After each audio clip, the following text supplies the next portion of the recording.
What's going on, Ivory Tribe? After yesterday's video, it dawned on me that I don't think I've done a differences video between our EMG pack holster and our new Wapiti holster. So let's get into that now. All right, this is our EMG pack holster. As many of you know, this is the bread and butter of the company. We developed this with Exo mountain gear to mount to their packs, but it works for nearly all of the higher end load bearing packs out there. Mounts with 2 clips, closed muzzle design. It's got an 80-20 split, so 80% of your definition's on the front, about 20% is on the back side, so it's about as comfortable as you can possibly get with an outside the waistband holster. Adjustable retention, sweat guard up both sides so that it protects as much of the metal parts in your gun as we possibly can. The reason we came out with the Wapiti holster though is because a couple of things. One, the jig we use for the EMG doesn't allow us to do light bearing rigs and some of the larger frame revolvers, whereas this one will. The other reason we came up with this is when Exo came out with their the new laser cut MOLLE panel, it's sewn nice and tight to the body, which obviously keeps everything that you hang from it nice and tight to the body. Well, our holster is also built to be nice and tight to the body. So now you have those two systems that are built to hold super snug to the body. If you were running if you don't need a light and you were running like a Glock 19 sized firearm or smaller, it's perfect for that. We did have a couple of guys comment with the EMG when the K4 came out that it sits so tight.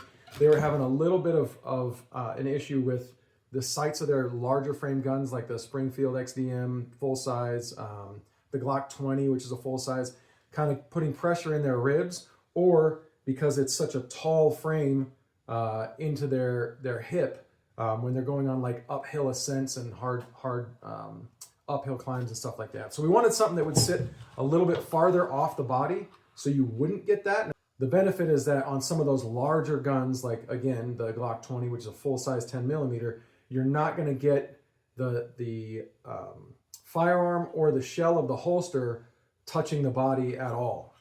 And so you've got a little bit more adjustability with this one as well. The EMG holster takes up the entirety of the webbing, so your entire 4-column panel here is taken up by this one. This guy only takes up 2 columns and allows you to run front, middle, or back on that panel. The other thing is that you can adjust the ride height as well. So if you move the tech mount or the tech lock up or down on the tech mount, you can actually adjust the ride height. Obviously, you can adjust the cant angle to whatever you want, so you can cant your shell however you want, which has been really helpful this last year that I was testing it. So yeah, cant angle and ride height are fully adjustable, as well as same thing on our EMG pack holster, you can adjust the retention on your firearm. So all that to say, the nitty gritty breakdown of it is if you have a firearm that has a light and you can't get away without carrying the light in the woods, or it's a larger frame revolver, you're gonna wanna go with this one. Or even a larger frame semi-auto, you wanna go with the Wapiti.